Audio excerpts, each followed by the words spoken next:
Layaknya segelas kopi, kehidupan ini pasti akan ada rasa pahit-pahitnya. Sambil mencari inspirasi, Kopi Story akan menemani hari-harimu dengan menyajikan berbagai alur drama yang sangat menarik untuk kita ulas bersama.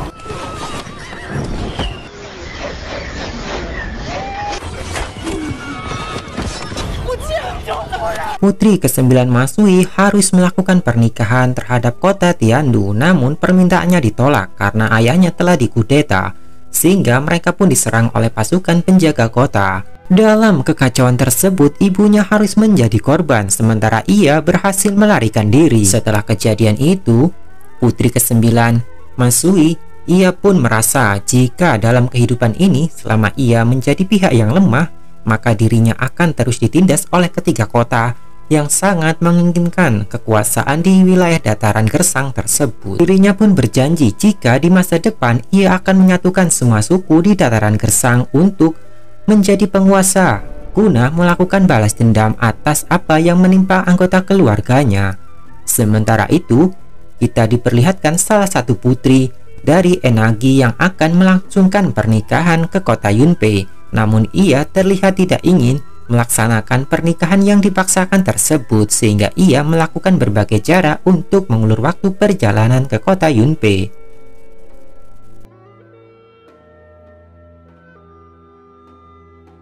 Setelah mengumpulkan perbekalan untuk melarikan diri, Putri Enagi pun segera bergegas meninggalkan tendanya. Namun ia berhasil dikejar oleh pasukan pengawal. Dalam pelariannya itu, ia secara tidak sengaja bertemu dengan Putri ke-9 Mansui yang sedang mencoba untuk melarikan diri. Mereka berdua pun bertemu di tengah gurun. Di sini sempat terjadi kesalahpahaman. Ia mengatakan jika dirinya sedang dikejar bandit, sebelum salah satu pengawal mengatakan jika ia adalah Putri Enagi yang sedang melangsungkan pernikahan ke kota Yunpei. Putri ke-9 Mansui yang melihat situasi tersebut, ia merasa jika nasib Putri Enagi yang sedang dipaksakan menikah ke Yunpei sama persis dengan dirinya, yaitu sedang dalam pelarian.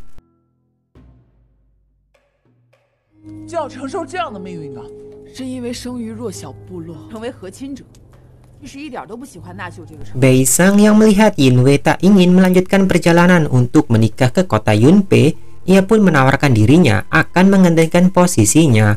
Mendengar tawaran itu, Yinwei pun sangat senang. Kemudian mereka berdua melakukan janji ikrar untuk bertukar identitas, yang mana mereka tak boleh membocorkan rahasia tersebut hingga maut memisahkan. Beisang memberitahu Yinwei jika ia sedang dalam pelarian dan bahaya bisa datang kapan saja. Meski begitu, Yinwei tetap ingin melangsungkan perjanjian pertukaran identitas dengan Beisang.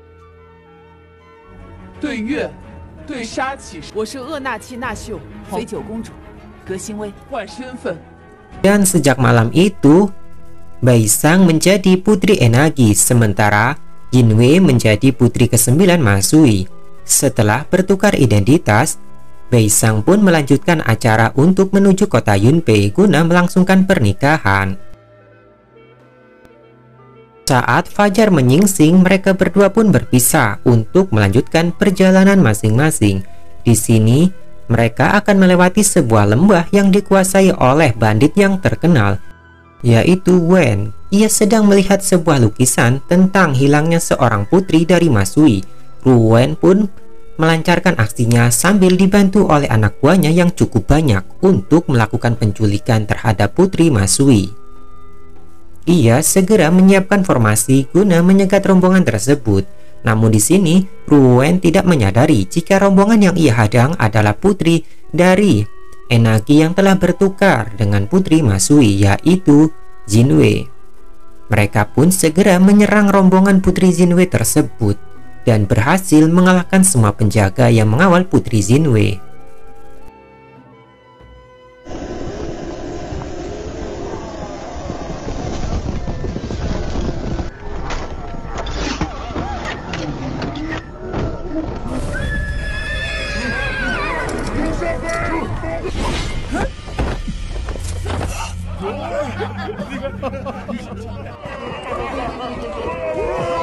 Ia pun segera dibawa ke markas bandit. Di sana, semua barang jarahan dibagi untuk membuat para anak buahnya menjadi senang dengan hasil rampasan yang begitu melimpah. Sedangkan Putri Yinwei dibawa Ruwen untuk menuju ke tempat yang ia siapkan. Di sana, ia memeriksa apakah benar orang yang ia culik dengan lukisan yang ia punya. Ternyata orang itu bukanlah Putri Masui yang sedang ia cari, yaitu Baisang. Akhirnya ia meminta anak buahnya untuk menyelidiki kepergian Baisang. Yinwei kemudian mengancam Wen dengan mengatakan jika kekasihnya adalah kepala bandit yang ada di gurun pasir, yaitu Wen. Dia tidak menyadari jika orang yang ada di hadapannya adalah kepala bandit tersebut.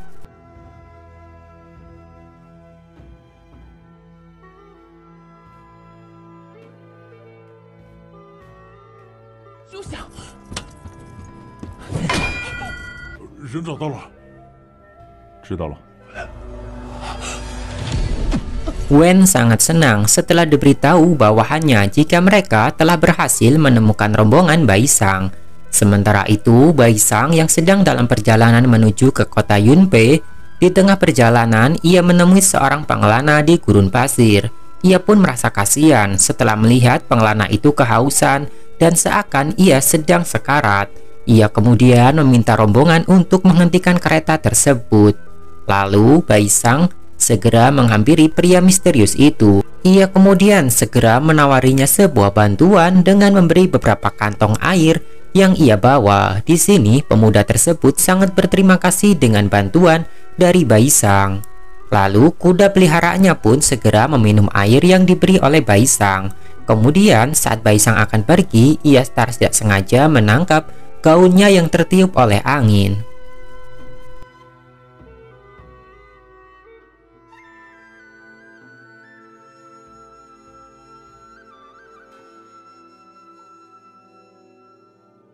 Karena mengalami dehidrasi yang sangat ekstrim, pemuda misterius itu kemudian jatuh pingsan. Baisang yang melihatnya membawanya menuju ke dalam kereta untuk ikut bersamanya dalam perjalanan ke kota Yunpei. Tak berselang lama, pemuda itu pun tersadar dari pingsannya, dan ia melihat jika Baisang memiliki catatan gurun yang sangat berharga, di mana semua orang ingin mendapatkan catatan gurun itu guna menguasai dataran tengah yang sangat gersang. Baisang belum menyadari jika orang yang ada di hadapannya adalah Yan, yaitu penguasa gurun utara. Di sini Yan sedang dalam pelarian untuk menyelidiki buku catatan gurun yang sedang dibaca oleh Baisang. Kemudian ia meminta izin untuk berpisah dari rombongan tersebut karena dirinya sudah merasa baikan. Baisang pun mengizinkannya. Saat mereka berhenti, ia secara sengaja menabrak barang bawaan Baisang. Ia kemudian mengetahui jika Baisang adalah anggota dari suku Enahi yang sedang menuju ke kota Yunpei.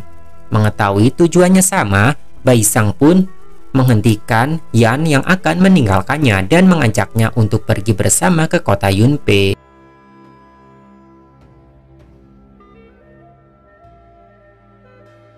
Melihat ada peluang untuk mendapatkan buku catatan gurun, Yan pun tak menyia-nyiakannya. Ia bersedia bergabung dengan Baisang untuk melakukan perjalanan menuju kota Yunpei.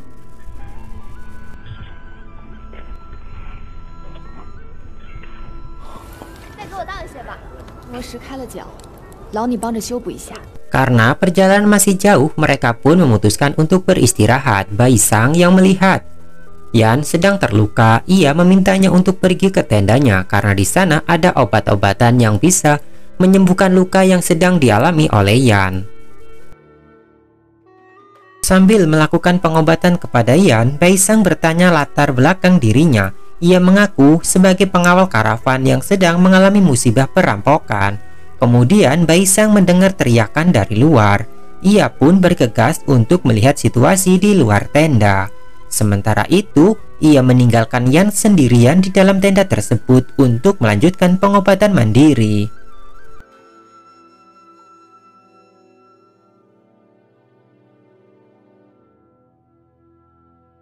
Baisang mendapati pelayan dan pengawalnya sedang melakukan minum bersama. ia kemudian memanggil salah satu pengawal pribadinya untuk lebih berhati-hati lagi. Sementara itu, Yan terlihat seperti sedang mencari sesuatu. Saat ia sedang asik mencari sesuatu di barang bawaan Baisang, ia terkejut dengan kedatangan Baisang yang memanggilnya dari belakang. Yan pun beralasan jika ia sedang mengambil sebuah perban. Kemudian, Baisang mengambil perban tersebut dan melanjutkan pengobatan kepada Yan.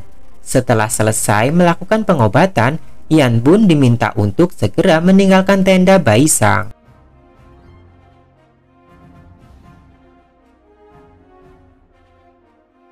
Melihat gelagat yang aneh dari Yan, Baisang pun mulai curiga jika Yan sedang mengincar catatan gurun yang ia bawa. Kemudian Baisang pun keluar untuk menemui Yan yang seorang diri. Di sini ia menawarkan kepada Yan suatu minuman kepadanya. Yan pun menerima minuman pemberian dari Baisang. Kemudian Baisang menghampiri pelayan setianya yang selama ini menemaninya. Di sana ia meminta pelayan yang lain untuk membantunya menjahit, namun ucapannya tak dihiraukan. Ia malah menyuruh pelayan setia Baisang. Hal itu membuat Baisang sangat marah. Kemudian ia melakukan hukuman kepada pelayan tersebut. Ia menjelaskan dalam situasi kali ini lebih baik semua orang bersatu. Jika mereka tak memiliki tekad yang kuat untuk menuju kota Yunpei, sebaiknya mereka berpisah dari rombongan. Kata-kata dari Baisang pun membuat semua orang yang ada di sana memiliki semangat yang sama, yaitu melanjutkan perjalanan ke kota Yunpei untuk melaksanakan pernikahan. Wen mendapat kabar dari salah satu anak buahnya yang mengatakan jika rombongan Baisang sangat dekat, jaraknya dari mereka hanya berjarak setengah hari. Saat fajar menyingsing, rombongan Baisang melanjutkan perjalanan. Ia mengira jika Yan telah meminum air pemberiannya dan merasa jika Yan telah tertidur akibat obat yang ia masukkan ke dalam air tersebut. Setelah semua orang pergi, Yan pun membuka matanya secara perlahan. Ternyata ia tidak meminum air pemberian dari Baisang. Gerombolan bandit pimpinan Wen berhasil mengejar konvoi dari Baisang. Di sini mereka semua akhirnya menyerah tanpa melakukan perlawanan.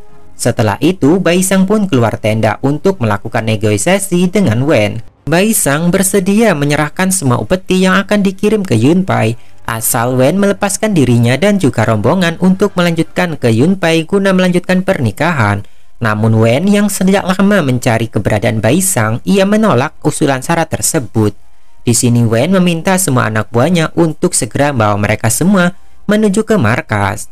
Tanpa bisa melakukan apapun, Baisang dan juga rombongan akhirnya ikut bersama dengan Wen. Kejadian itu disaksikan oleh Yan dari kejauhan.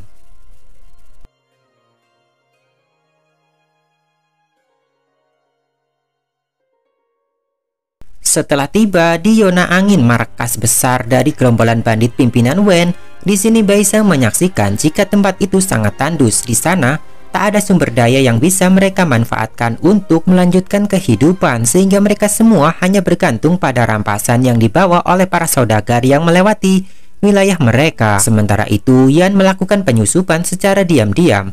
Ia berhasil menyingkirkan salah satu penjaga dan juga menemukan buku catatan gurung milik Baisang.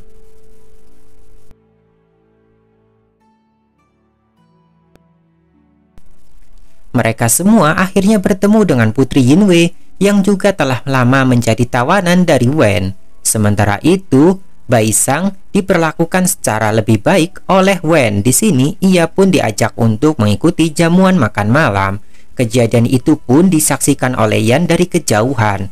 Setelah selesai melakukan jamuan makan, Wen segera membawa Baisang untuk menuju ke suatu tempat. Ternyata Baisang akan dijadikan istri oleh Wen. Lalu ia memberikan sebuah minuman kepada Baisang agar Baisang di sini bersedia untuk menjadi istrinya. Setelah meminum minuman tersebut, Baisang mengatakan kepada Wen jika ia mau menikah asal dengan orang yang bisa menyatukan gurun. Melihat ada kesempatan, Baisang kemudian mengambil sebuah pedang yang ada di meja. Lalu ia mengarahkannya kepada Wen. Namun karena reaksi obat yang telah ia minum, Baisang tak mampu mengangkat pedang tersebut sehingga Wen menertawakannya.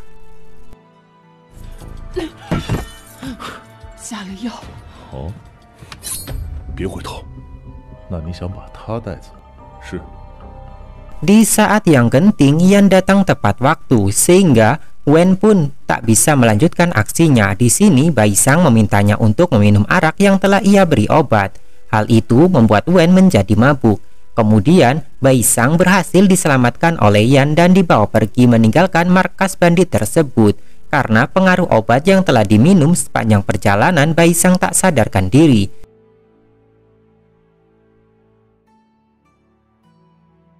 Sementara itu, Wen yang tersadar dari pingsannya, ia segera keluar dan mengatakan jika Baisang telah berhasil melarikan diri. Di sini, ia yang kesal akhirnya meminum segelas arak, kemudian menuju ke ruang tahanan Putri Jinwen. Ia kemudian membawa Jinwen untuk pergi menuju ke ruangannya. Sementara itu, Baisang yang keracunan diminta Yan untuk meminum obat pemberiannya. Namun Baisang menolak. Baisang yang sedang dalam keadaan keracunan, ia menolak untuk diobati oleh Yan. Di sini ia memaksa untuk membersihkan dirinya saat menemukan oase. Namun ketika ia mulai berendam untuk membersihkan dirinya, di sini ia kehilangan kesadarannya sehingga ia pun jatuh pingsan. Beruntung Yan datang tepat waktu untuk menolong Baisang yang telah tenggelam.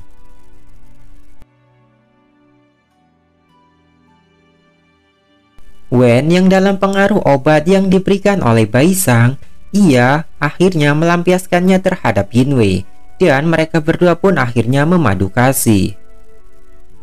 Saat fajar menyingsing, Baisang pun akhirnya siuman dari pingsan yang ia alami. Yan yang memeriksa kondisi dari Baisang, ia mendapati jika demamnya telah menurun. Yan kemudian mengembalikan buku catatan gurun yang ia dapatkan saat membebaskan Baisang. Setelah mendapatkan buku catatan gurun itu kembali, Baisang memiliki satu permintaan kepada Yan, yaitu ia meminta agar Yan membantunya melepaskan suku Enagi yang ditawan oleh Wen. Jika berhasil, maka buku catatan gurun akan ia berikan kepada Yan. Yan pun menyetujui permintaan dari Baisang. Yinwei menawarkan harta karun kepada Wen. Dengan statusnya sebagai putri ke-9 dari Masui, maka tak sulit baginya untuk memberi hadiah kepada Wen. Tawaran itu pun diterima oleh Wen.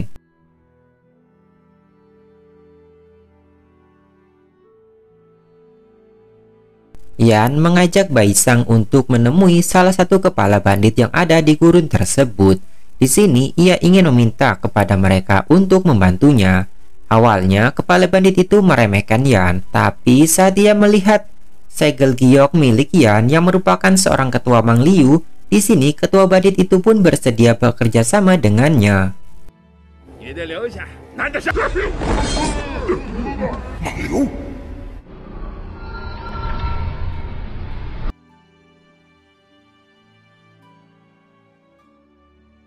Wen akhirnya mengajak Yinwei untuk menunjukkan lokasi penyimpanan harta karun yang ada di kota Masui.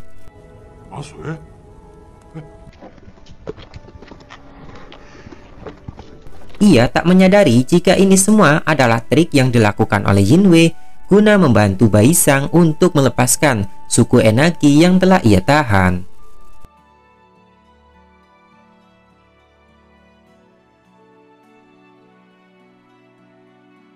Dengan bantuan salah satu bandit yang ada di gurun tersebut, Baisang pun mulai merencanakan aksinya untuk melepaskan suku Enagi yang ditahan oleh anak buah dari Wen.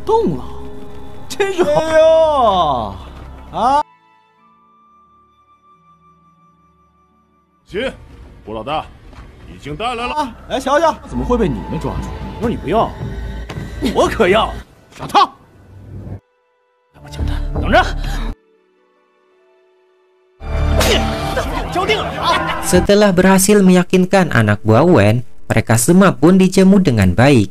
Di sini Baisang memberitahu kepada semua anggota suku Enagi agar mengikutinya untuk pergi meninggalkan markas tersebut. Setelah mendengar terjadinya kerusuhan, mereka semua pun menantikan momen itu.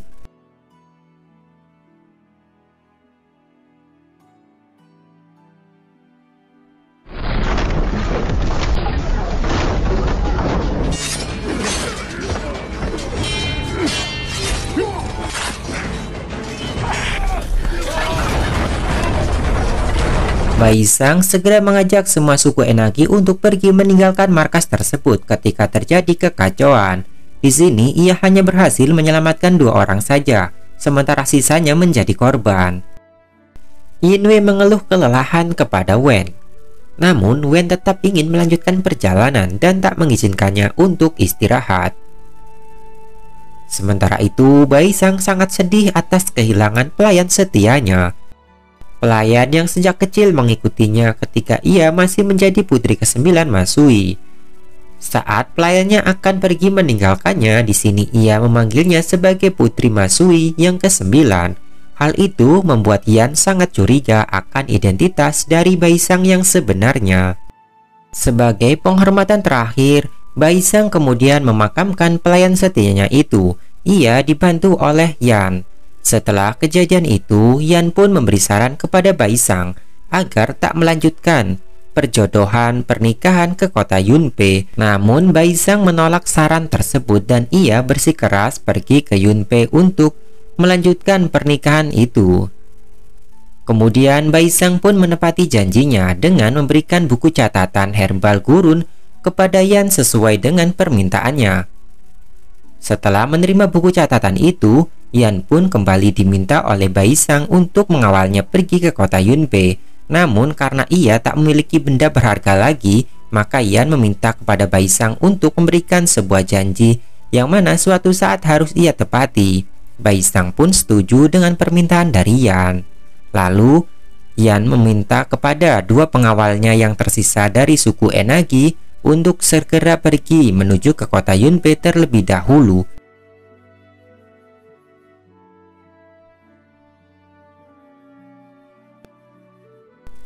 Anak buah dari Bandit Wen terus menyusuri gurun untuk mencari jejak kepergian dari Bai Sang dan juga Yan. Tapi setelah menyusuri gurun yang begitu luas, mereka masih juga belum menemukan jejak keberadaan dari Bai Sang. Yan dan Bai Sang kembali melanjutkan perjalanan untuk pergi menuju kota Yunpei. Mereka harus melewati padang gurun yang begitu luas dan cuaca yang begitu ekstrim sehingga mereka sangat rawan untuk mengalami dehidrasi. Merasa tak mungkin melanjutkan perjalanan lebih jauh lagi, Bai Sang dan Yan pun mencari suatu tempat untuk berlindung dari teriknya matahari dan juga kejaran anak buah Bandit Wen. Beruntung mereka tiba tepat waktu, karena tak berselang lama mereka pun akhirnya dikejutkan dengan kedatangan anak buah dari Bandit Wen yang mencari keberadaan mereka. Di sini mereka menyisir area itu dengan sangat cermat. Namun karena mereka tak berhasil menemukan keberadaan Bai Sang dan juga Yan, anak buah Bandit Wen pun pergi meninggalkan tempat itu untuk mencari keberadaan mereka di tempat yang lain. Yinwei dan Wen tiba di suatu kota untuk beristirahat.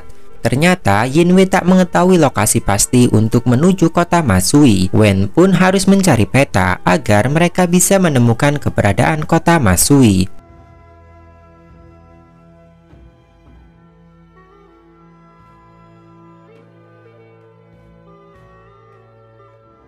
Yan dan Bai Sang tiba di penginapan Hainan, yang mana penginapan ini telah dijaga oleh anak buah dari Yan. Tapi Bai Sang masih belum menyadari jika semua orang yang ada di penginapan ini adalah anak buah dari Yan. Semua tamu di penginapan itu pun diminta untuk segera pergi. Tak hanya itu, anak buah dari Yan juga segera memberi tanda di depan penginapan tersebut jika penginapan ini telah penuh dan tak menerima tamu lagi. Yan menanyakan Bai Sang dari mana ia mendapatkan buku catatan gurun tersebut. Bai Sang menipunya jika buku itu diberikan oleh salah satu sahabat dari ayahnya waktu masih kecil. Saat Yan akan pergi meninggalkan kamar tersebut, ia tak lupa memberi obat tidur di salah satu perapian. Kemudian kita akan dibawa flashback ke belakang saat terjadinya penyergapan ketika Yan dan juga anak buahnya tengah menyusuri gurun.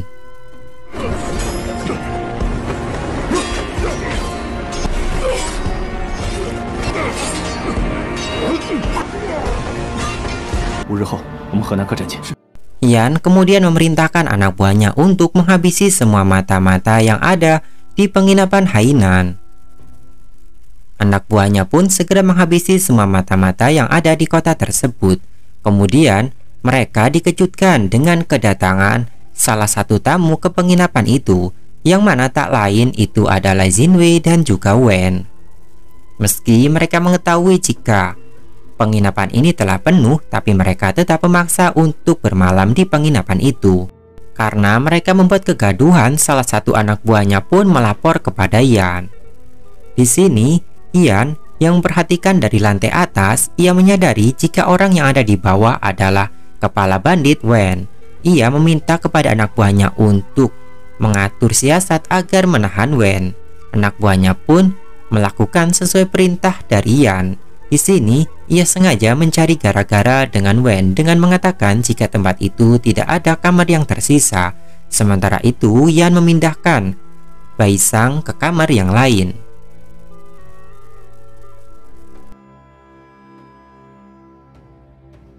Wen yang tak suka akan adanya penolakan, di sini ia tetap memaksa untuk bermalam di penginapan tersebut hingga terjadi suatu perkelahian kecil.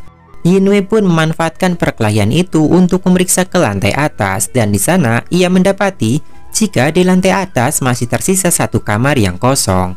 Akhirnya mereka berdua pun diizinkan untuk bermalam. Saat memasuki kamar itu, Jinwei terkejut dengan liontin giok milik dari Bai Sang. Ia segera mengambil liontin giok itu untuk menyembunyikannya dari Wen. Bai Sang yang terbangun dari tidurnya diberitahu oleh Yan jika di penginapan ini ada Wen dan diminta untuk tidak keluar kamar terlebih dahulu. Saat Yan akan mengambil makanan untuk Bai Sang, ia bertemu dengan Wen. Di sini Wen sempat curiga tentang Yan, namun Yan berhasil menghindari kecurigaan dari Wen.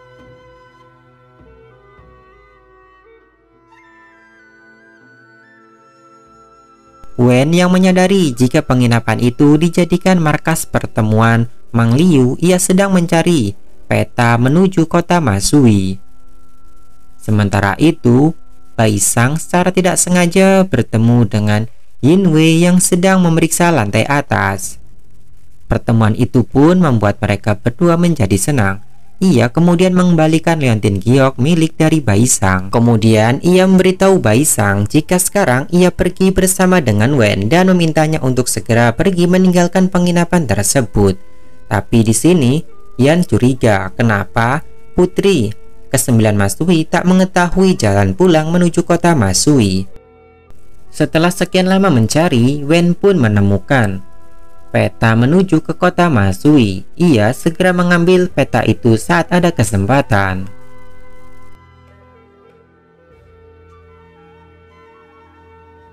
Anak buah bandit Wen terus menunggu kemunculan dari Bai Sang dan juga Yan yang akan pergi melewati jalan itu. Bai Sang dan Yan akhirnya melanjutkan perjalanan menuju kota Masui. Mereka tak menyadari jika dalam perjalanan kali ini mereka telah ditunggu oleh anak buah dari bandit Wen. Saat mereka melewati gurun pasir, akhirnya anak buah bandit Wen pun mengetahui keberadaan mereka dan terjadilah kejar-kejaran di antara mereka. Dalam pengejaran kali ini, Yan harus terkena anak panah beracun. Beruntung Bai Sang berhasil menyelamatkannya.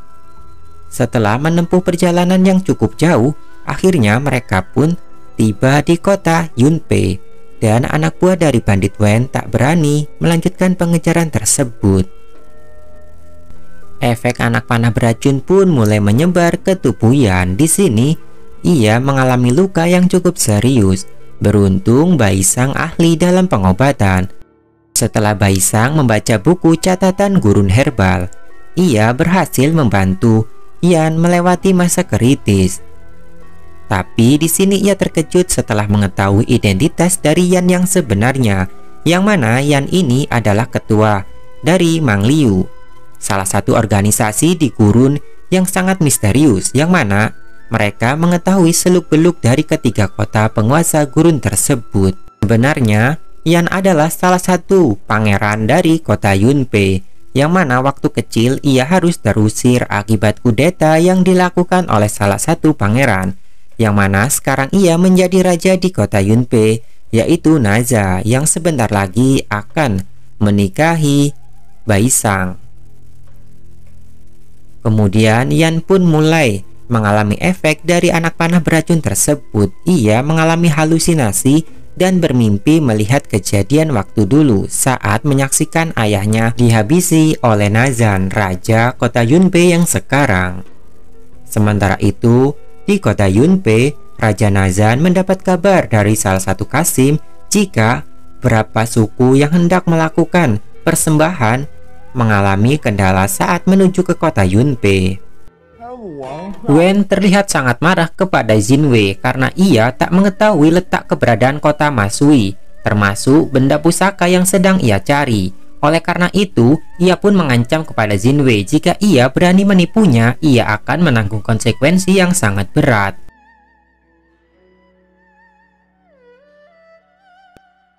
Yan tersadar dari pingsannya. Ia diberitahu pengawal setianya jika Baisang telah pergi menuju kota Yunpei untuk menjalankan aliansi pernikahan. Tak lupa surat yang tinggalkan Baisang diberikan kepada Yan. Saat Yan membacanya, di sini ia sangat tersentuh dengan kata-kata yang dituliskan oleh Baisang untuk dirinya. Baisang yang tiba di depan gerbang kota Yunpei, ia mengambil segenggam tanah sebagai upeti untuk Nazan, raja dari kota Yunpei. Karena upeti yang dibawa oleh suku Enaki telah dirampas oleh bandit brutal Wen. Dirasa telah cukup melakukan persiapan, Baisang pun melangkahkan kakinya untuk memasuki gerbang kota Yunpei. Tapi saat ia akan masuk lebih jauh, di sini Yan dari kejauhan memanggilnya dan meminta agar ia berhenti. Ternyata Yan ingin mengembalikan buku catatan gurun kepada Baisang yang waktu itu diberikan kepadanya. Baisang pun sangat berterima kasih atas pemberian dari Yan kali ini.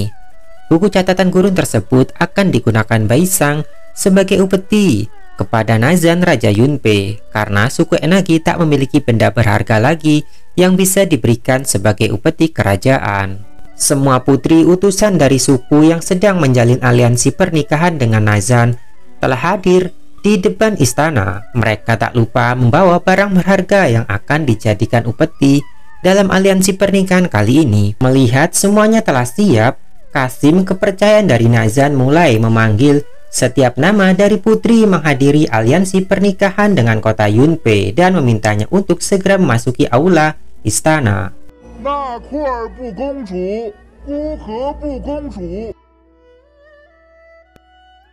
Satu persatu mereka semua mulai masuki ruangan istana untuk menghadap kepada Nazan hingga meninggalkan dua orang putri. Setelah itu mereka pun diminta untuk masuk bergiliran.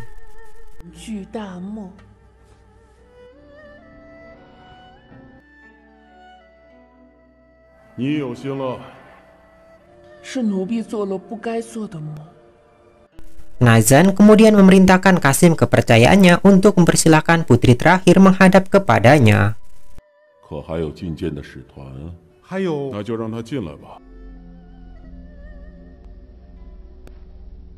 Saat putri terakhir itu memasuki istana, Baisang kemudian muncul. Namun kasim kepercayaan dari Nazan memberitahu jika ia datang sangat terlambat dan diminta untuk segera meninggalkan ruang istana. Namun di sini Baisang bersikeras ia ingin bertemu dengan Nazan dan memberitahu jika Enaki sangatlah jauh dari kota Yunpei. Lalu ia mengancam akan mengakhiri hidupnya jika ia tak diizinkan untuk menemui Nazan.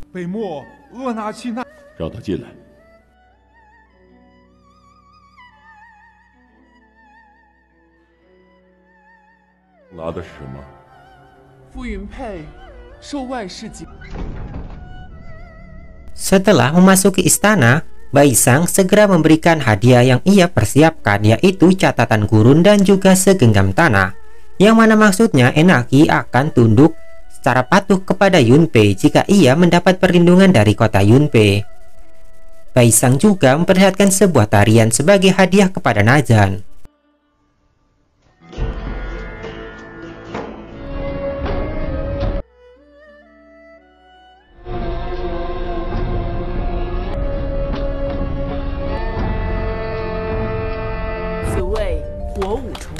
Yan memerintahkan pengawal setianya untuk mencari jalan rahasia di kota Yunpei. Yang mana waktu kecil Yan menyadari jika ia melarikan diri dari jalan tersebut.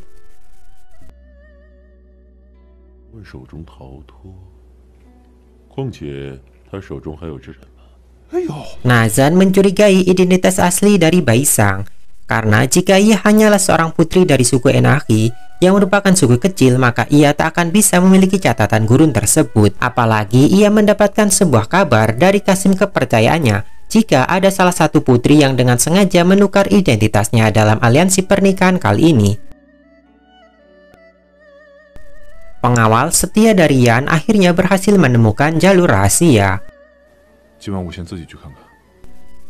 Yan segera menyelidiki jalur rahasia yang mana di sini ia teringat kenangan waktu masih kecil. Saat itu Yan dibawa pergi menyelamatkan diri melewati jalur tersebut. Saat Yan memasuki halaman pavilion Yunfang, ia teringat waktu masih kecil saat dilatih bela diri oleh ayahnya. Kemudian Yan terkejut saat mengetahui Baisang memilih pavilion Yunfang sebagai tempat tinggal. 夜做梦的时候，一直念叨你喜欢的是霍公子。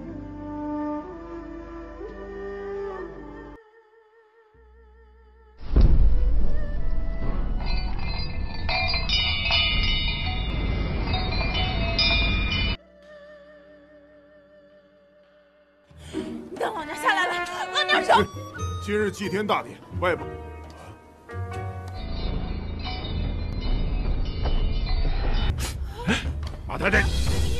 Jinwei sangat marah kepada Wen karena ia sengaja diserahkan kepada prajurit dan saat ini dirinya akan dijadikan sebagai korban dalam acara ritual pengorbanan.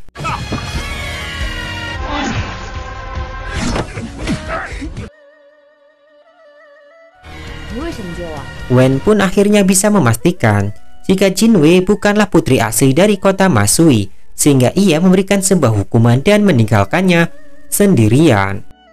Wen pun segera pergi untuk menyusuri kota Masui seorang diri, namun ia malah bertemu dengan dua anak buah yang ditinggalkan di Yona Angin. Mereka memberitahu jika Yona Angin telah tiada. Hal itu pun disebabkan oleh Yan yang merupakan seseorang yang ditemui oleh dirinya beberapa hari lalu di penginapan. Kemudian ia pun segera merencanakan untuk mengejar para bandit yang membantu Yan. Tak disangka, Jinwei berhasil melepaskan diri dan menyusul keberadaan Wen, sehingga mereka pun berangkat bersama kembali untuk melakukan balas dendam. Nazan menemui penasehat dari Raja Yunpei yang sebelumnya, yang mana di sini Nazan ingin mengetahui tentang rahasia catatan gurun yang telah ia kuasai. Namun penasehat tersebut menolak untuk membantunya, karena ia merasa jika Nazan telah mengambil alih kerajaan Yunpei dengan secara paksa, yang mana ia dengan sengaja menghabisi raja terdahulu. Kemudian Nazan bertanya keberadaan Yan yang dulu berhasil melarikan diri dari kota Yunpei, namun penasehat itu tetap tidak ingin memberitahu keberadaan Yan kepadanya, sehingga Nazan pun menjadi sangat kesal karena ia tak mendapat jawaban yang ia inginkan. Lalu ia segera meninggalkan penasehat tersebut.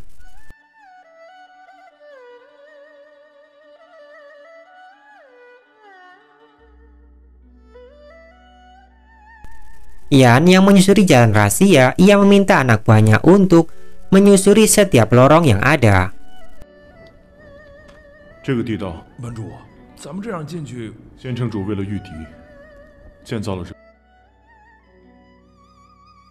Saat Yan menyusuri salah satu lorong, di sana ia sangat familiar dengan jalan tersebut. Lalu Yan berhasil menemukan salah satu pintu rahasia. Di sini, Yan pun segera membuka pintu rahasia tersebut. Ketika ia memasukinya, Yan pun teringat kenangan waktu Raja Yunpei yang sebelumnya dihabisi oleh Nazan. Kenangan itu sangat membekas di dalam pikirannya.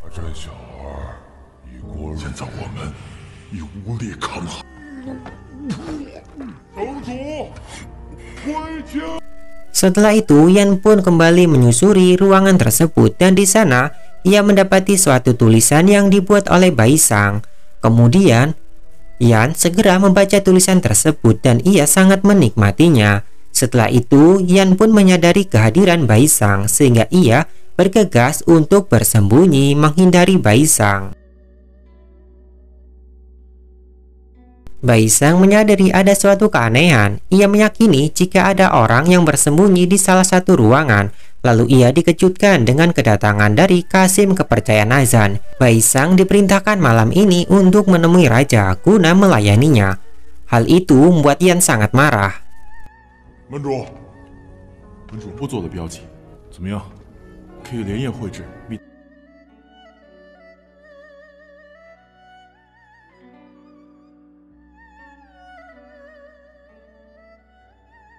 是不是不想去侍寝啊？是死罪。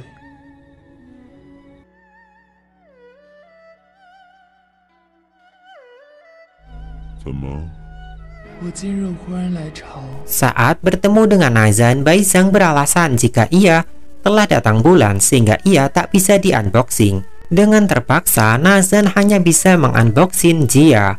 Kesempatan itu digunakan Baisang untuk membaca buku catatan gurun yang dimiliki oleh Nazan. 城主，你在看什么？ 6章。天读完了吗？一共是私自翻阅这本。 Baisang yang membaca buku itu tanpa seizin Nazan, ia pun mendapat hukuman, yaitu harus bisa menjawab setiap pertanyaan yang diberikan oleh Nazan. 第3章第5列， 3章第5列， 章第10列， 第1章第10列， 你居然有过目不忘的呢？ 字字在心。 Yan terlihat sangat sedih karena ia sangat mencintai Baisang. Namun malam ini Baisang harus melayani Raja Nazan. Ia tak mengetahui jika Nazan tak menyentuh Baisang sama sekali.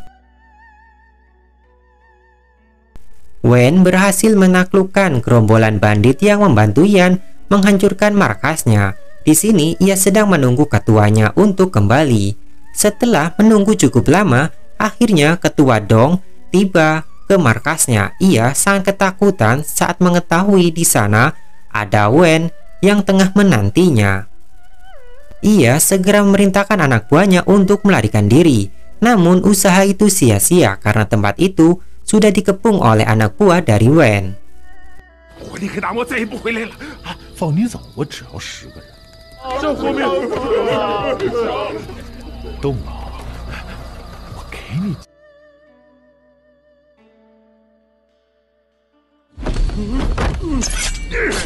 他为了活命，连死。否草，不抢弱平民，不杀亲兄弟。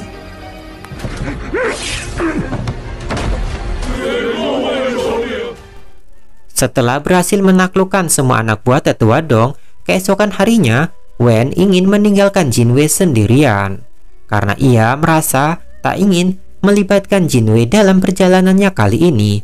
Saat Jinwei tersadar dari tidurnya, ia sangat marah karena telah ditinggalkan oleh Wen. 想要超前就打发我了。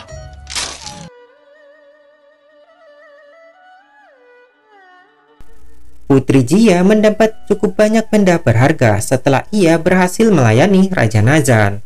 Di sisi lain, Baisang yang semalam tak disentuh oleh Raja, ia justru mendapat suatu hadiah yang sangat ia cari selama ini, yaitu catatan gurun yang dimiliki oleh Raja Nazan. Tentu saja hadiah ini membuatnya sangat senang, apalagi ia mengetahui jika Nazan sangatlah berambisi untuk menguasai dataran gurun. Hal itu membuatnya bersemangat untuk memanfaatkan Nazan, membalaskan dendam atas apa yang menimpa anggota keluarganya. 这松散的土地，你觉得我虽然有人可以雄霸一方，但是魏勇没想到被你一语中的。 Nazan pun sangat puas setelah mengetahui jika Baisang bisa menjabarkan setiap isi yang dimaksud dalam catatan gurun kali ini. Yan diberitahu oleh pengawal setianya jika semalam Baisang meninggalkan kediaman dari Nazan sehingga yang melayaninya adalah Nona Jia seorang. Berita itu membuat Yan sangat bahagia karena ia mengetahui jika Baisang tak disentuh oleh Nazan.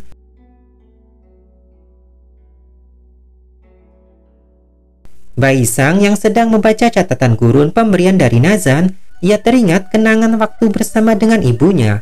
Di sini ibunya menjelaskan jika buku catatan gurun memiliki 5 jilid dan salah satu jilid mereka kuasai, yaitu jilid herbal. Sementara salah satu jilid pembangunan milik ayahnya, ia tak mengetahui keberadaannya. Jika mereka mampu menyatukan semua catatan gurun yang ada, maka semua dataran gurun bisa dengan mudah mereka kuasai, termasuk kota Masui, Yunpei, dan juga Tiandu.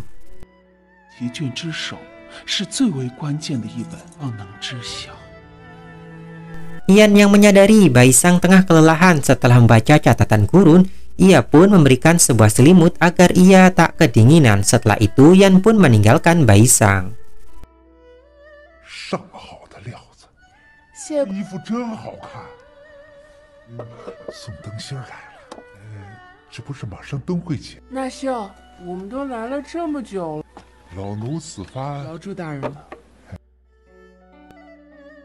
Yan menyusun rencana untuk menyelamatkan penasihat Ho. Saat diadakan acara festival Lentera, ia pun segera memerintahkan semua anak buahnya untuk mempersiapkan segala sesuatu agar rencananya bisa berjalan dengan baik.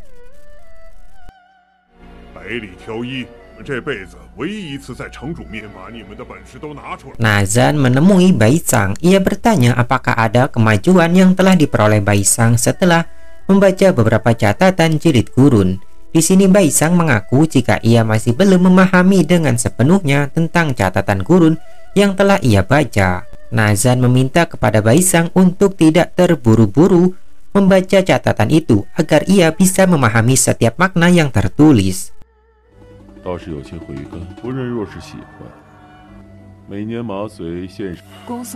Setelah Nazan pergi meninggalkannya, Baisang di sini merasa jika ia masih memiliki kesempatan untuk memanfaatkan Nazan sebagai penguasa kota Yunpei untuk melakukan balas dendam atas apa yang terjadi kepada keluarganya. Nazan menemui penasihat Ho. Ia ingin mendapatkan informasi tentang keberadaan Yan. Di sini penasihat Ho tak memberikan informasi tersebut.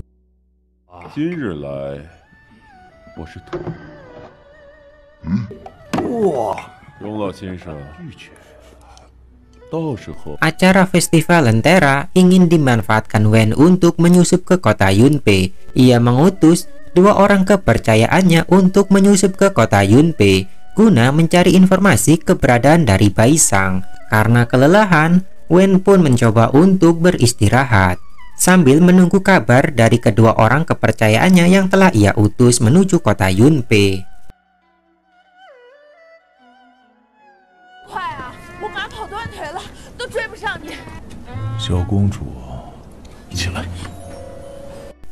Jinwei yang berhasil menyusul Wen, di sini ia malah diminta oleh Wen untuk tidak mengikutinya. Namun Jinwei yang sudah terlanjur mencintai Wen, ia tetap mengikuti kemanapun Wen pergi. Akhirnya mereka berdua menuju ke kota Yunpei.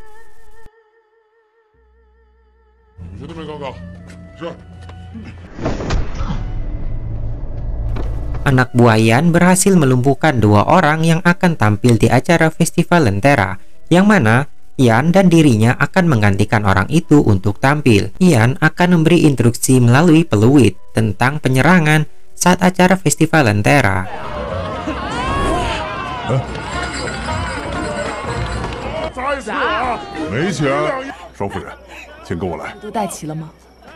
Sebelum acara festival Lentera dimulai, Baisang yang sedang berjalan di sini dilihat oleh Yan dari kejauhan.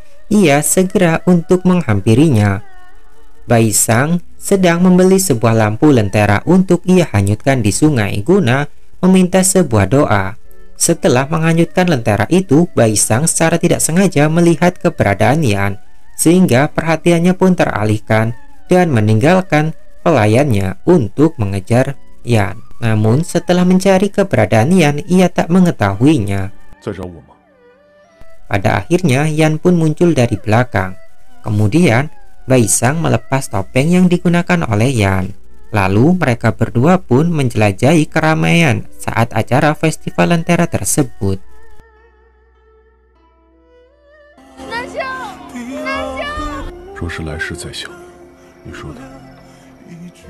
Baisang terlihat sangat senang saat diajak berjalan bersama oleh Yan. Yan membelikan sebuah topeng untuk Baisang agar ia tak ketahuan.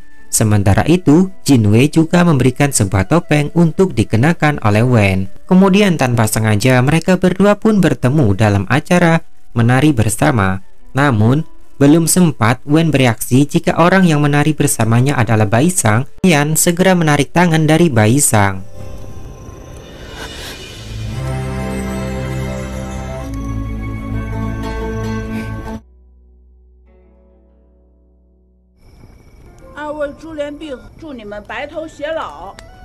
Baisang segera dibawa pergi oleh Yan untuk meninggalkan acara tersebut. Wen diberitahu oleh anak buahnya jika mereka semua telah menyebar dan siap melaksanakan tugas untuk menculik Baisang. Wen yang mendengar kabar itu pun sangat senang. Kemudian ia mengajak Jinwei untuk berkeliling. Di sini Jinwei melihat sebuah pertunjukan sulap dan ia mengikuti pertunjukan itu. Namun saat Jinwei memasuki kotak itu, di sini ia tak kembali lagi. Dan Wen pun memanfaatkan kesempatan itu untuk melanjutkan aksinya guna menculik Baisang.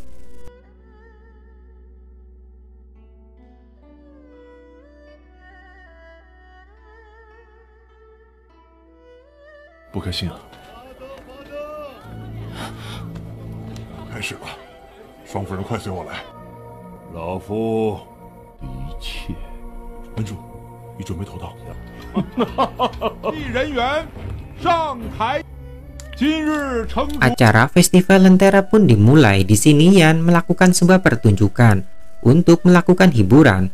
Ia sedang mengawasi keberadaan dari penasehat Ho.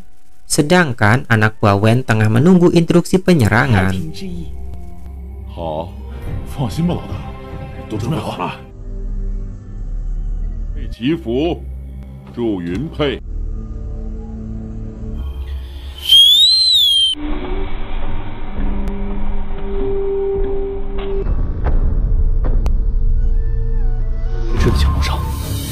Yan yang mendapati jika ada yang tak beres, ia pun meniup peluit tanda untuk mundur. Di sini anak buah Wen pun menjadi bingung sehingga mereka pun tak melanjutkan penyerangan. Setelah kejadian itu, Wen pun merasa jika ada orang lain yang sengaja menghancurkan rencananya. Nazan sangat menyukai hadiah yang diberikan oleh Nona Jia. Begitu juga dengan teh buatan dari Baisang. Setelah selesai melakukan pertunjukan, Nazan ingin memberi hadiah kepada dua orang penari tersebut. Di sini Yan tak meminta hadiah lain. Ia hanya ingin menikmati secangkir teh buatan dari Baisang. Kemudian Baisang pun maju untuk memberikan teh itu. Ternyata di sini Yan ingin memberikan sebuah pesan kepada Baisang. Nazan mendapatkan sebuah kabar yang menggembirakan, yaitu pasukannya berhasil merebut salah satu oasis. Di sini, Baisang dan juga Nona Jia sangat berharap mereka diberikan hadiah oasis tersebut. Namun, di sini Nazan memberikan sebuah tantangan kepada mereka berdua. Nazan ingin mereka berdua bersaing membuat rajutan terbaik dan pemenangnya akan mendapatkan oasis tersebut. Yan masih bingung tentang siapa yang meniup peluit penyerangan. Lalu saat ia memikirkan sesuatu, Yan teringat tentang kejadian waktu menari di acara festival lentera. Di sini ia secara tidak sengaja melihat seseorang yang perawakannya sangat mirip dengan Wen. Lalu ia meminta semua anak buahnya untuk meriksa keberadaan bandit Wen. Nazan meminta jenderalnya untuk memecahkan misteri tanda peluit yang dibunyikan saat acara festival lentera kemarin. Ia juga mendapati suatu senjata yang dibuat di luar Yunpei.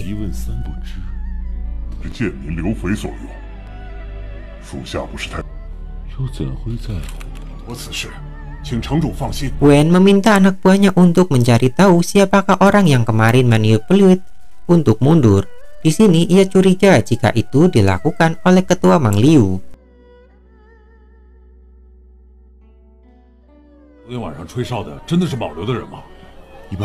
出去情报的人都在那疯婆娘呢，大事小事一起办。 Ia segera pergi menuju ke sebuah kedai untuk menemui Yan. Di sini terjadi kesepakatan antara bandit Wen dan juga ketua Mang Liu, yang mana Yan memberikan sebuah informasi kepada Wen. Yan memberitahu jika di kota Yunpei ini terdapat suatu gudang penyimpanan senjata dan ia sebagai ketua Mang Liu bisa membantunya untuk mendapatkan senjata tersebut. Wen yang mendapat kesempatan ini, ia pun menerima tawaran dari Yan karena ia ingin melakukan penyerangan kepada kota Masui karena Yonamati telah hancur sehingga ia tak memiliki tempat tinggal. Setelah itu, Wen pun segera meninggalkan tempat tersebut dan meminta kepada Yan untuk membantunya menemukan keberadaan Bai Sang. 他入府找双姑娘。 Jinwei akhirnya tersadar dari pingsannya. Di sini ia mengingat jika waktu itu ia memasuki kotak dalam acara pertunjukan sulap. Namun saat tersadar, ia malah terkejut mendapati dirinya berada di tempat hiburan. Lalu Jinwei pun memeriksa tempat itu.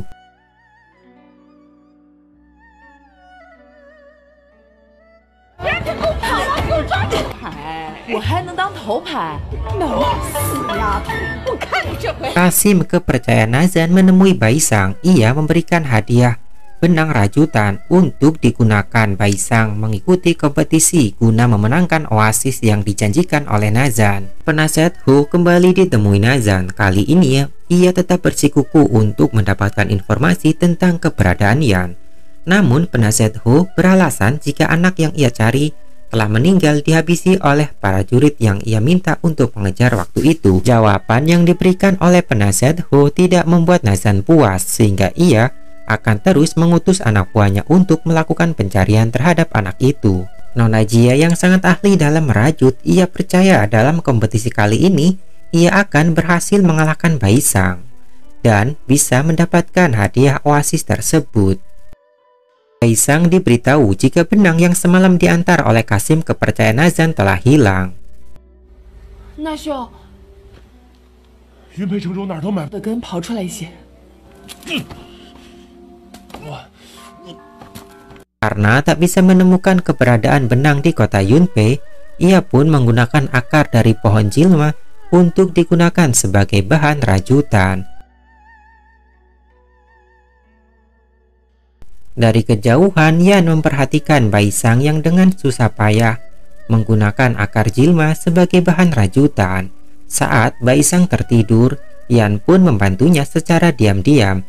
Ia mengupas cukup banyak kulit dari pohon jilma untuk dijadikan bahan rajutan. Yan pun berhasil mengumpulkan cukup banyak akar jilma yang akan digunakan sebagai bahan rajutan. Kemudian ia ingin meninggalkan Bai Sang yang masih terlelap tertidur. Bai Sang yang terbangun, ia pun ingin mengetahui siapakah yang membantunya.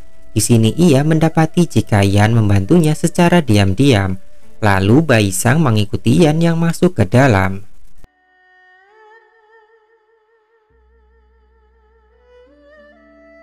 Nona Jia membuat rajutan tentang seorang yang sedang melakukan perburuan. Ia yakin Bai Sang tak akan bisa memenangkan kompetisi ini. Yan membantu Bai Sang membuat rajutan gelang perisai yang terbuat dari akar jilma. 这幅狩猎图， 绣品中的狩猎者。 Nazan sangat menyukai sulaman dari Nona Jia, tapi ia tidak tertarik dengan rajutan yang dibuat oleh Bai Sang. Sebelum Bai Sang menunjukkan kegunaan dari gelang yang ia rajut. 早就听闻吴将军。 着实深得我心啊！ Nazan tak bisa menentukan pemenangnya karena mereka berdua membuat karya yang cukup indah.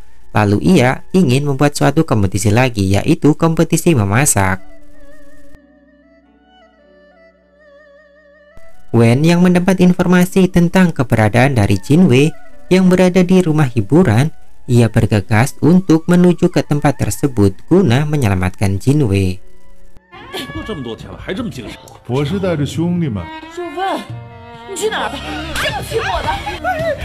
今晚见。 Yan akhirnya mengetahui jika Bai Sang adalah putri ke-9 kota Masui. 果真是他们二人瞒天过海，是厄纳西的纳秀惹害死了他母亲。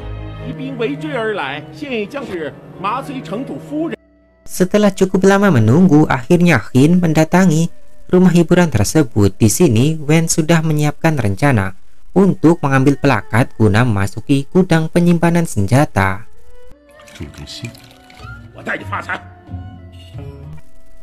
Jinwei mencoba untuk merebut pelakat tersebut, namun aksinya ketahuan.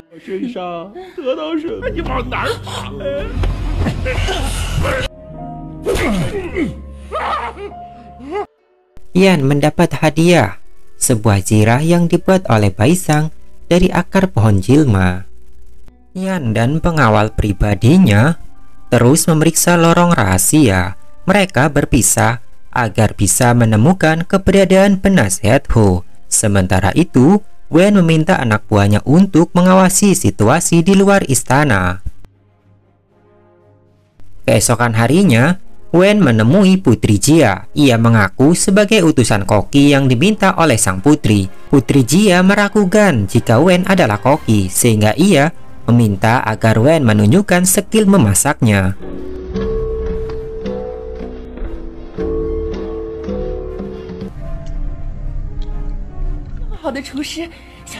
Baisang terus melatih kemampuan memasaknya, tapi ia tak puas dengan hasil masakan yang ia buat, sehingga ia terus memikirkan cara untuk membuat masakan agar bisa memenangkan kompetisi kali ini. Sementara itu, Yan yang berada di perpustakaan, ia secara tidak sengaja menemukan sebuah buku tentang catatan masa lalu dari Nazan. Ia sangat terkejut mengetahui catatan itu masih tersimpan dengan rapi. Saat ia sedang asik membaca, Yan dikejutkan dengan kedatangan dari Baisang. Ternyata Baisang ingin mencari buku resep masakan. Di sini Yan mengawasinya dari kejauhan. Setelah cukup lama mencari, buku resep masakan akhirnya berhasil ditemukan Baisang. Saat akan terjatuh, ia diselamatkan oleh Yan. Mereka berdua dikejutkan dengan kedatangan dari Nazan. Ternyata Nazan ingin menemui penasehat Ho yang ia sekap di ruang perpustakaan. Wen menemui Baisang. Tujuan kedatangan dari Wen kali ini, dia ingin mengajak Baisang untuk pergi meninggalkan kota Yunpei. Baisang menolak karena Wen sekarang tidak memiliki tempat tinggal setelah Yona Angin dihancurkan. Di malam hari, Yan menyusup masuk ke perpustakaan. Wen melihat hal itu. Ia kemudian mengikuti Yan. Ternyata Yan ingin menyelamatkan penasehat Ho. Setelah bertemu dengan Yan, penasehat Ho sangat senang. Saat mereka akan pergi meninggalkan tempat tersebut, pasukan Nazan telah menghadang mereka di luar.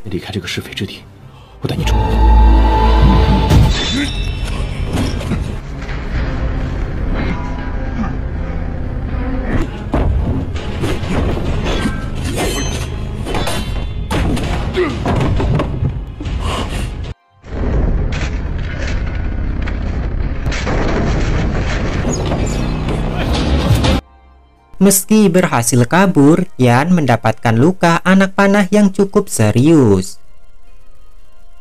Nazan mencurigai Baisang menyembunyikan Yan. Saat melakukan pencarian, dia melihat bercak darah. Baisang beralasan jika darah itu berasal dari tangannya yang terluka. Setelah Nazan pergi, Baisang mulai mengobati luka Yan dari anak panah tersebut. Di sini, karena Baisang telah mempelajari catatan herbal, ia mampu menyembuhkan luka yang dialami oleh Yan. Untuk membalas kebaikan Baisang, Yan memberikan sebuah surat yang dikirim oleh Jia tentang identitas Baisang yang telah terbongkar. Di sini Yan berjanji akan melindungi rahasia tersebut. Kemudian Yan mengajak Baisang untuk menemui mantan koki kerajaan terdahulu. Dia adalah salah satu koki yang masakannya disukai oleh Nazan.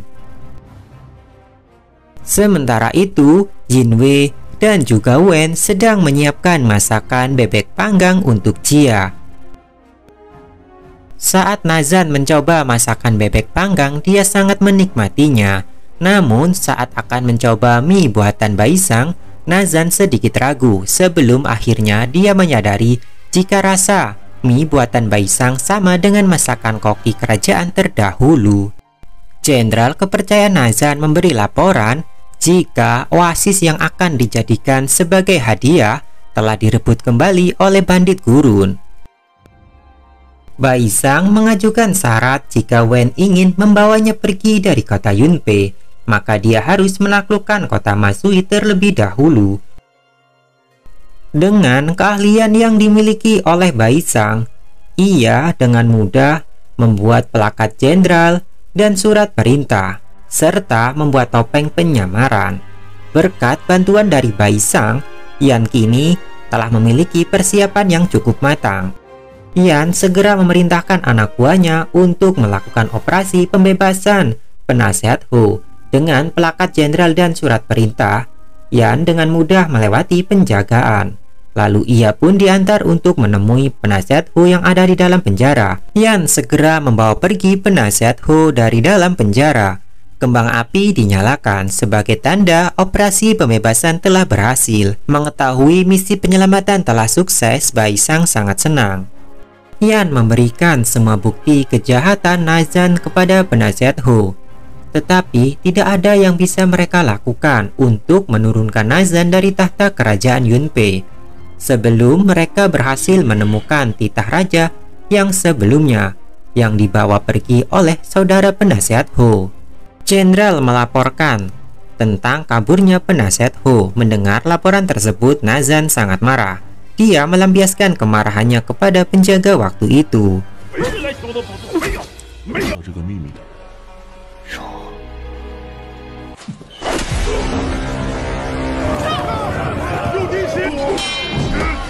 Wen berhasil merebut garis pertahanan terdepan kota Masui.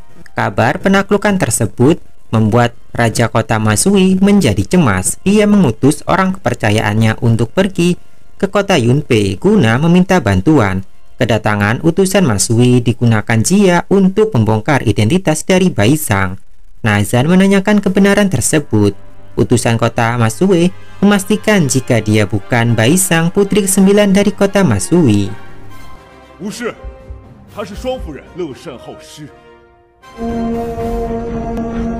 Wen akhirnya berhasil menaklukkan kota Masui. Dia dan pasukannya telah menguasai ibu kota. Nazan menemukan jalan rahasia yang mengarah ke pavilion Baisang.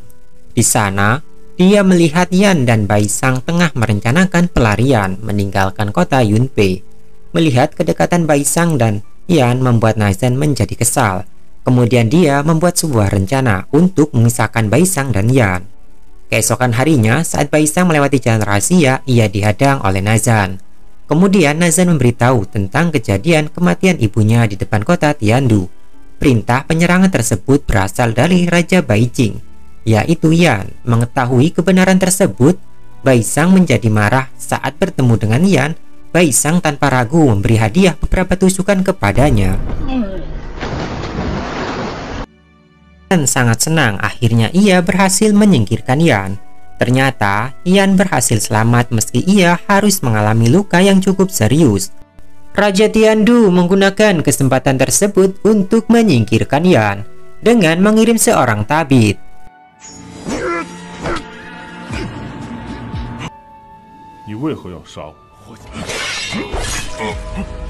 Nazan mendapat kabar upaya pembunuhan terhadap Yan telah gagal. Baisang membawa pasukan kota Yunpei untuk menemui Yan guna melakukan negosiasi. Di malam hari, Yan menghampiri tenda Baisang. Dia membawa Baisang pergi dan menggunakan kesempatan ini untuk memberikan bukti guna mengakhiri kesalahpahaman di antara mereka. Yan memberitahu bahwa orang di balik penyerangan kematian ibunya adalah Nazan. Keesokan harinya, saat akan kembali ke kota Yunpei, mereka dihadang pasukan Wen.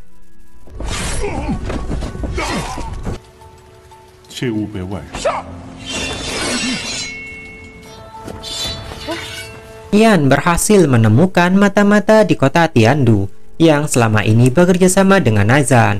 Saat melakukan interogasi, Kasim itu memberitahu Yan jika dulu dia telah mengubah perintah darinya yang menyebabkan kematian dari ibu Baisang. Nazan yang mendapat kabar tentang penculikan Baisang yang dilakukan oleh Wen, dia terlihat sangat marah terhadap kinerja jenderal kepercayaannya.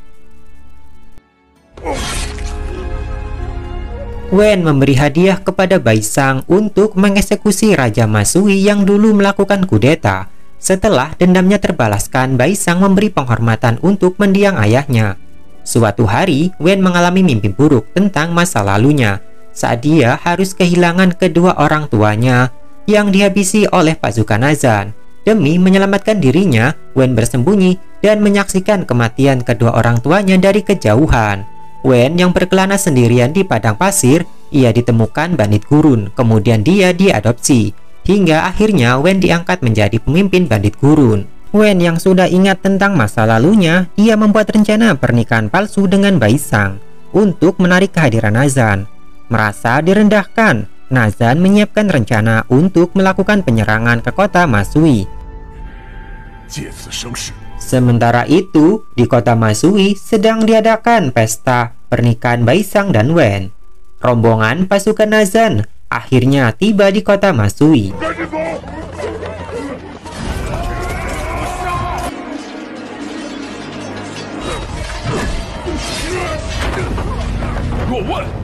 Nazan berhasil menembus pertahanan dari pasukan Wen.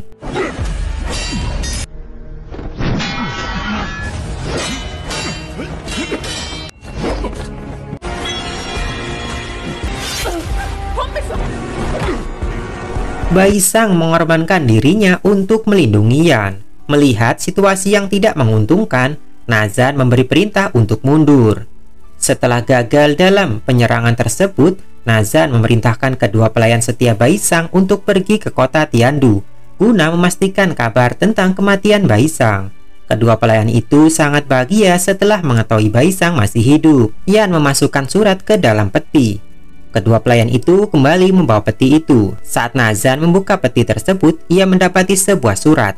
Lalu ia membaca surat itu yang isinya diminta untuk menarik mundur pasukannya dari kota Masui. Jika tidak, Yan akan memberitahu semua orang tentang dekret raja sebelumnya bahwa dia bukanlah raja yang sah kota Yunpei. Prajurit patroli melaporkan bahwa mereka melihat Wen pergi menuju ke kota Jiang. Beberapa hari kemudian, mereka juga melihat Yan pergi menuju kota Jiang. Nazan segera membawa pasukan untuk pergi menuju ke reruntuhan kota Jiang. Setelah tiba di reruntuhan kota Jiang, Yinwei mulai mencari jalan masuk untuk menemukan catatan gurun ke-6. Wen mulai curiga dengan Yinwei yang menjadi lebih pintar setelah kembali dari kota Tiandu. Ternyata di malam sebelum Yinwei kembali, dia bertukar identitas dengan Baisang untuk mencari catatan gurun ke-6. Penyamaran Yinwei terbongkar. Yan yang mengetahuinya, ia segera pergi menuju kota Jiang untuk membantu Baisang mencari catatan gurun ke-6. Yinwei dan Wen mulai menyusuri jalan rahasia untuk menemukan catatan gurun ke-6. Yan segera masuk untuk menemukan keberadaan mereka berdua. Nazan memerintahkan pasukannya untuk menghabisi siapapun yang mendekati reruntuhan kota Jiang. Yan berhasil menemukan Baisang. Setelah cukup lama melakukan pencarian, mereka akhirnya menemukan catatan gurun ke-6 dan juga dekret raja Yunpei terdahulu. Kedatangan Nazan membuat mereka terkejut. Saat Nazan memberi perintah untuk melakukan penyerangan, tiba-tiba terjadi gempa yang membuat gua tersebut runtuh. Kesempatan ini digunakan untuk melarikan diri. Wen dan Yan terpisah. Mereka keluar di tempat yang berbeda. Yan dan Baisang terjebak di tengah gurun. Sementara itu, Nazan dan pasukannya berhasil mengejar Wen.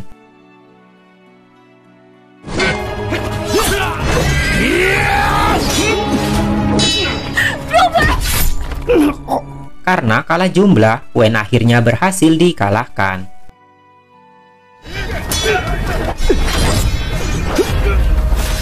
Sementara itu, Yan terjebak ke dalam lumpur hisap setelah kalah melawan pasukan dari Nazan.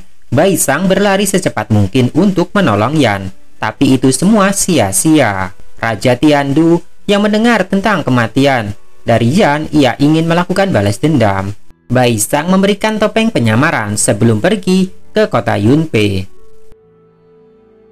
Kedatangan Bai Sang disambut Nazan. Ia dipertemukan dengan Yin Wei, kemudian mereka berdua diminta untuk saling membunuh. Nazan akhirnya berhasil dihabisi. Drama pun berakhir happy ending. Yan dan Bai Sang bersatu kembali.